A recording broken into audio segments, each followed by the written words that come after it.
Hi friends. இன்னைக்கு ஃபுல்லா நான் சாப்பாட்ட பத்தி தான் ஃப்ரெண்ட்ஸ் பேச போறேன். எங்க அப்பா என் பல்லு நல்லா இருக்கணுன்றதுக்காக டெய்லிக்கும் வேப்பங்குச்சி பறிச்சுட்டு வந்து தருவாரு ஃப்ரெண்ட்ஸ். எங்க அம்மா என்ன நெனச்சாங்க, வேப்பங்குச்சி இவன் எங்கடா கடிக்க போறான்னு நெனச்சாங்க ஃப்ரெண்ட்ஸ். ஆனா நம்ம தான் கடிச்சு தும்சம் பண்றதுல நம்பர் ஒன் ஆச்சு ஃப்ரெண்ட்ஸ். வேப்பங்குச்சியா இருந்தானா எதா இருந்தா என்னன்னு கடிச்சு துப்பிட்டேன் ஃப்ரெண்ட்ஸ். அப்புறம் என்ன, என்னதான் நம்மளுக்கு விதவிதமா சமைச்சு குடுத்தாலும், எங்க அம்மா அப்பா சாப்பிடுறத பார்த்தாலே எனக்கு அத புடுங்கி திங்கணும் போலயே இருக்கும் ஃப்ரெண்ட்ஸ். எனக்கு மட்டும் தான் இப்படி இருக்கா? இல்ல எல்லாருக்கும் அப்படிதான் இருக்குமான்னு தெரியல ஃப்ரெண்ட்ஸ். அப்புறம் எங்க அம்மா கொய்யாக்கா குடுத்தாங்க ஃப்ரெண்ட்ஸ். அத அங்கன்னு கடிச்சு சாப்பிட்டுட்டு இருந்தேனா, அது வேற வாய்க்குள்ளார வந்து பாதி கீழ கொட்டுச்சா, பொக்க வாயான்னு கூப்பிடுறாங்க ஃப்ரெண்ட்ஸ் எங்க அம்மா. அப்புறம் எங்க அம்மாலாம் மட்டும் கிளாஸ்ல தண்ணி குடிக்கிறாங்க ஃப்ரெண்ட்ஸ். எனக்கு மட்டும் தட்டுல வைக்கிறாங்க. நான் சும்மா விடுவேனா?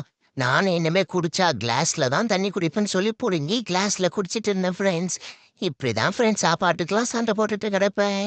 அதுக்கப்புறம் என்ன, இப்ப எனக்கு புது பொம்மை வேற வந்துடுச்சு. ஏற்கனவே டாமியா, இது ஜிம்மி. இது எங்க மாமா வாங்கி குடுத்தது friends. Okay friends, bye friends, வரட்டா?